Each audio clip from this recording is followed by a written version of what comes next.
students, next heading பாருங்க ecological factors. Ecological factors பேசினா பாருங்க many organisms coexist in an environment.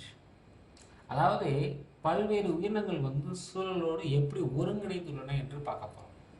இப்போ என்விரான்மெண்ட்னா என்ன? Surrounding including physical, chemical and biological components.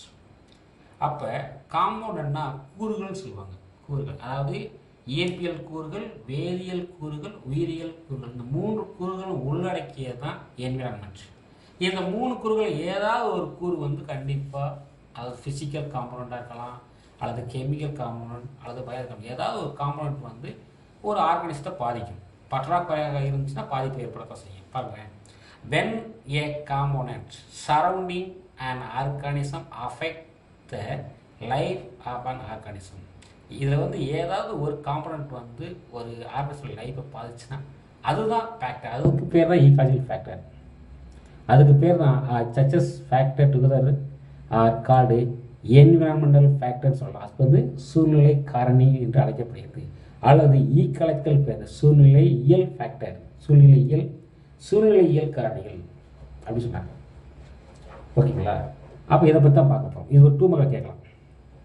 எந்த component வந்து ஒரு சரௌண்டிங் இருக்கக்கூடிய ஆர்கானிசத்தை பாதிக்குதோ அதுதான் ஃபேக்டர், ஈகாலஜிக்கல் ஃபேக்டர். பாருங்கள், இந்த factor can be classified into living. இந்த factor can be classified into living, biotic and non biotic. சரி, பயோட்டிக் அண்ட் ஏபயோட்டிக். அப்போ அந்த ஃபேக்டர் வந்து உயிருள்ளவையாக இருக்கலாம், உயிரற்றவையாக இருக்கலாம். Which make environment of organism. However the ecological factors meaningfully grouped into 4 classes. அப்போ அந்த ஃபேக்டர் வந்து பாதிக்கக்கூடிய ஃபேக்டர் வந்து தாழ்வுடைய பாதிக்கக்கூடிய ஃபேக்டர் வந்து 4 கிளாஸாக டிவைட் ஆகிருக்கு. அந்த ஃபேக்டர் என்னன்னு பார்த்தீங்கன்னா, ஒன்று வந்து கிளைமேட்டிக் ஃபேக்டர், இன்னொன்று வந்து எடாஃபிக் ஃபேக்டர். கிளைமேட்டிக் ஃபேக்டர்னா காலநிலை காரணிகள், எடாஃபிக் ஃபேக்டர்னா மண் காரணி. அடுத்து டோபோகிராஃபிக் ஃபேக்டர்னா நில பரப்பியல் காரணி.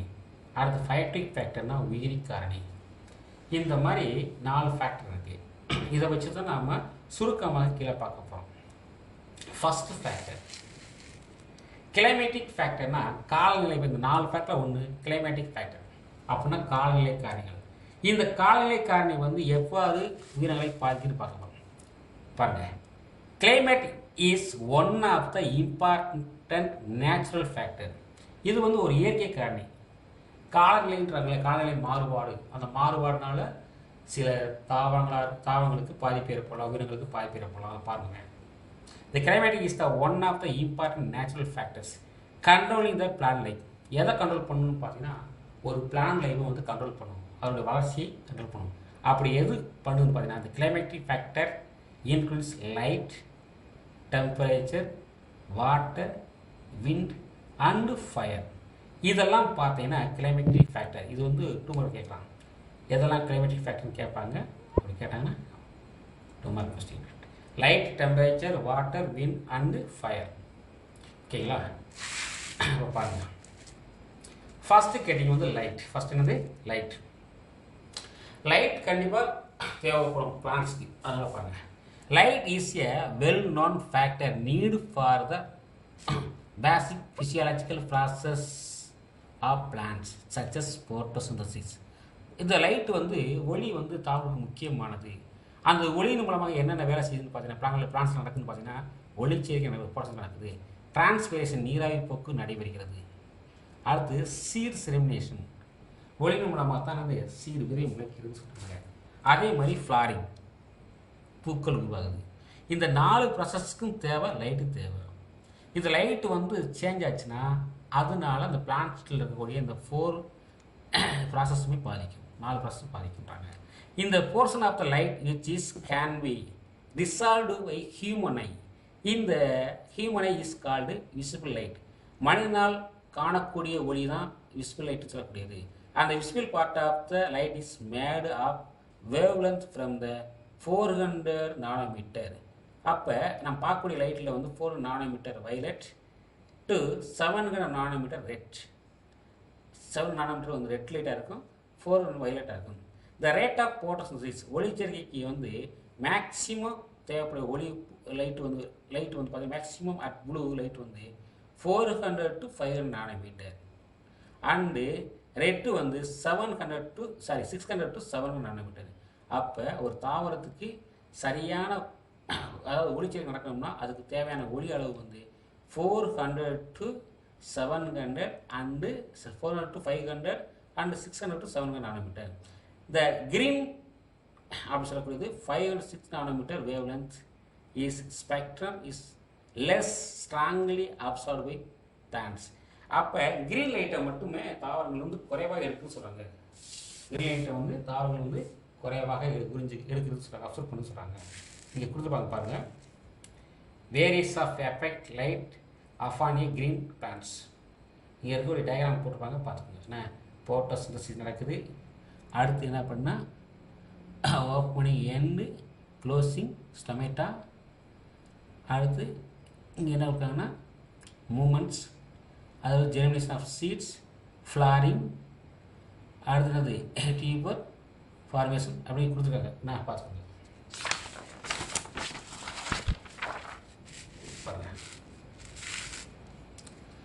First and the tolerance of insights of lights, the plants divide into two types.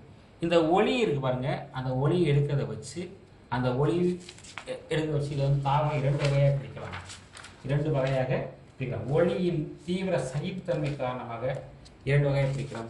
அவை 2 வகை என்னென்னு பார்த்தீங்கன்னா, ஒன்று ஹீலியோஃபைட்ஸ்னால் ஒளி நாட்ட தாவரங்கள், ஒளியில் மட்டும் வாழக்கூடிய தாவரங்கள். அதே மாதிரி அதாவது சையோஃபைட்ஸ். இப்போ பாருங்கள், the light loving plants example angiosperm. ஆஞ்சியோஸ்பெர்ம்னா சீடட் பிளான்ட்ஸ் சொல்லலாம், அல்லது ஃப்ளவரிங் பிளான்ட்ஸ் சொல்லலாம். விதை தாவரங்கள் அல்லது பூக்கும் தாவரம் தான் என்னது ஆஞ்சியோஸ்பெர்ம். இவை வந்து லைட்டை விரும்பி வாழக்கூடியது, லைட்டை விரும்பும் தாவரங்கள். அதே மாதிரி சையோஃபைட்ஸ் சொல்லக்கூடியது சேர் லவ்விங் பிளான்ட்ஸ். நிழல் இருக்கு இல்லைங்களா, நிழலில் விரும்பக்கூடிய தாவரங்கள். எக்ஸாம்பிள் வந்து பிரியோபைட்ஸ் அண்டு டெரிடோபைட்ஸ். அடுத்து பாருங்கள், இன் டீப் சி, அதாவது டீப் சீனது ஆழ்கடலில், அதாவது 500 மீட்டர் பாருங்கள் என்ன பண்ணுறான்னு பார்த்தீங்கன்னா, ஒரு ஆழ்கடலில் வந்து 500 மீட்டருக்கு கீழே போயாச்சுன்னா the environment is dark and it is inhabitants are not aware of the extends the source of energy called sun. அதாவது 500 மீட்டருக்கு அடியில் கடலில் போயிட்டோம்னா அங்கே சன்லைட்டு தெரியாது, ஃபுல்லாக டார்க்காக இருக்கும். அப்போ அங்கே இருக்கக்கூடிய உயிரினங்களுக்கு சோர்ஸ் எப்படி கிடைக்கும், சோர்ஸ் ஆஃப் எனர்ஜி எப்படி கிடைக்குதுன்னு கேட்குறாங்க. ஓகேங்களா? அடுத்து பார்க்கலாம். செகண்ட் கேட்டகரி வந்து temperature. Temperature is the one of the important factor which affect almost all the metabolic activities. ஒரு தாவரத்தில் நடக்கக்கூடிய வளர்ச்சிதை மாற்றத்திற்கு டெம்பரேச்சர் தான் முக்கிய காரணம். அங்கே இருக்கக்கூடிய உயிரினங்கள், அதாவது பொதுவாக எடுத்துக்கிட்டால் ஒரு உயிரினத்தின் கிட்டத்தட்ட அனைத்து வளர்ச்சிதை மாற்றத்துக்கும், ஒரு உயிரினத்தில் காணக்கூடிய அனைத்து மெட்டபாலிக் ஆக்டிவிட்டீஸ்க்கு கண்டிப்பாக டெம்பரேச்சர் தேவை. ஓகேங்களா? Every physiological process in organism require the optimum temperature. ஒரு ஆப்டிமம் டெம்பரேச்சர்னா ஒரு உகந்த வெப்பநிலை, கண்டிப்பாக உகந்த வெப்பநிலை, ஒரு குறிப்பிட்ட வெப்பநிலை வேணும்.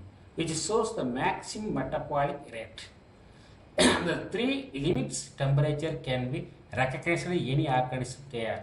இங்கே வந்து எந்த உயிரினத்துக்கும் பார்த்தீங்கன்னா அங்கீகரிக்கப்படலாம். அதாவது 3 வரையறுக்கப்பட்ட அதுதான் அது 3 லிமிட் பாருங்கள். 3 லிமிட்ஸ் ஆஃப் டெம்பரேச்சர் கொடுத்தாங்க இல்லையா, அது வந்து 3 வரையறுக்கப்பட்ட வெப்பநிலை சொல்லுவாங்க. வரையறுக்கப்பட்ட 3 வெப்பநிலை கொடுத்தாங்க. Minimum temperature, optimum temperature, maximum temperature. இதில் என்ன நடக்குது பாருங்கள். மினிமம் டெம்பரேச்சர்னு பார்த்தீங்கன்னா ஃபிசியாலஜிக்கல் ஆக்டிவிட்டீஸ் ஆர் லோவஸ்ட். அப்படின்னா வந்து குறைந்த வாழ்வியல் நடவடிக்கைகளுக்கு இது தேவை. குறைந்த வாழ்வியல் நடவடிக்கைக்கு இந்த மினிமம் டெம்பரேச்சர் போதும். ஆப்டிமம் டெம்பரேச்சர் வந்து பார்த்தீங்கன்னா ஃபிசியாலஜிக்கல் ஆக்டிவிட்டீஸ் வந்து மேக்ஸிமமாக இருக்கும். மேக்ஸிமம்னா ஒரு அதிகமான வாழ்வியல் நடவடிக்கைகளுக்கு இது பயன்படுது. மேக்ஸிமம் டெம்பரேச்சர் வந்து ஃபிசியாலஜிக்கல் ஆக்டிவிட்டிஸ் வில் ஸ்டாப்னா வாழ்வியல் நடவடிக்கைகள் தடைபடுகிறது. அதிகமாகும் பொழுது டெம்பரேச்சர் அதிகமாகும் பொழுது வாழ்வியல் விளைவுகள் தடைபடும். ஃபார் எக்ஸாம்பிள் ஒரு லீஃப் வச்சுக்கோங்களேன். லீஃபில் வந்து கரெக்டான டெம்பரேச்சர் இருந்தால் அதனுடைய போட்டோசிந்தசிஸ் ப்ராசஸ் நடக்கும். அதே சன்லைட்டுடைய ஹீட் டெம்பரேச்சர் அதிகமாக போட்டோசிந்தசிஸ் நடக்காது, ஸ்டாப் ஆகும். அதை தான் சொல்ல வராங்க. சரிங்களா? அடுத்து பாருங்க. பேஸ்ட் அந்த டெம்பரேச்சர் ப்ரிவிலிங் இன் ஏரியா. அதாவது ஒரு பகுதியில் நிலவும் வெப்பநிலையின் அடிப்படையில் ஒரு பகுதியில் அதாவது பேஸ்ட் டெம்பரேச்சர் ப்ரிவிலிங் இன் ஏரியா ஒரு பகுதியில் நிலக்கூடிய ஒரு பகுதியில் நிலவும் வெப்பநிலையின் அடிப்படையில் அவர் பேர் வந்து Raunkiaer. Classified the worlds of vegetation into the following 4 types. அவர் வந்து இங்கே நிலவக்கூடிய வெப்பநிலை அடிப்படையில் 4 type பிரிக்கிறாரு. அந்த 4 type என்னன்னு பார்த்தீங்கன்னா தேயார் மெகாதெம்ஸ், தேயானது மெகாதெம்ஸ், மீசோதெம்ஸ், அடுத்த மைக்ரோதெம்ஸ் அண்டு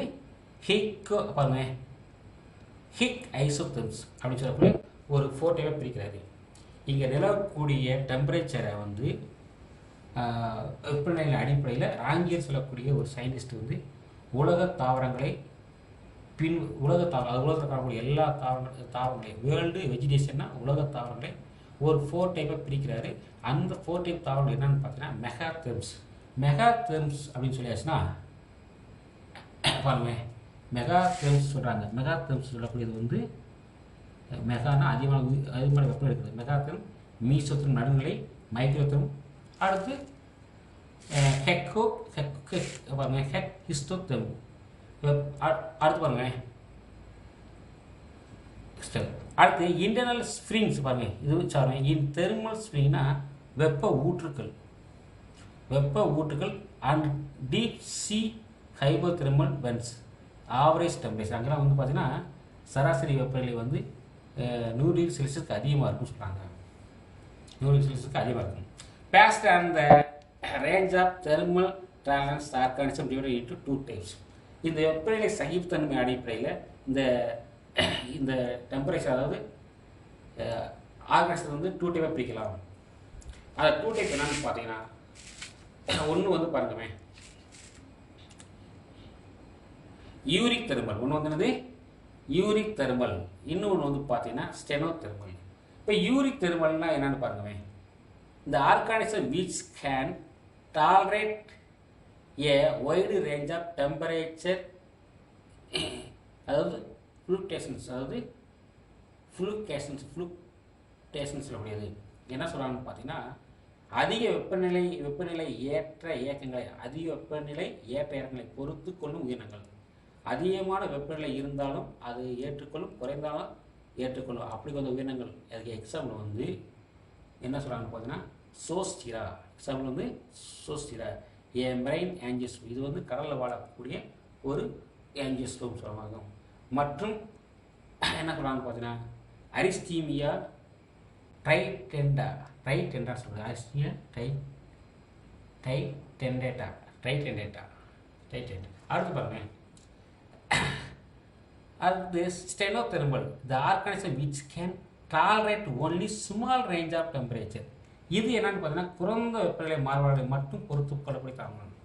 இது அதிகமான வெப்பநிலை ஏற்ற இறக்கத்தை பொறுத்துக்கொள்ள தாவரங்கள். இது குறைவான வெப்பநிலை பொறுத்துக்கொள்ள தாவரங்கள். எக்ஸாம்பிள் பார்த்தீங்கன்னா மேங்கோ ஃபார்ம், அதாவது டெரஸ்ட்ரியல் ஆஞ்சியோஸ்போர்ம், மேங்கோ பனை சொல்லக்கூடிய தாவரங்கள். அடுத்து பார்த்தீங்கன்னா mango plant do not and cannot grow in temperature countries like Canada and Germany. அதாவது மேங்கோ வந்து பார்த்தீங்கன்னா வெப்பமண்டல நாடுகளான கனடா, ஜெர்மனி போன்றவற்றில் தாவரமானது வளர்வது இல்லை, காணப்படுவதும் இல்லைன்றாங்க. மாங்காய் வந்து டெம்பரேச்சர் நாடு சொல்லக்கூடிய கனடா, ஜெர்மனியில் வந்து காணப்படாத வளராதுன்னு சொல்கிறாங்க. Okay, thank you.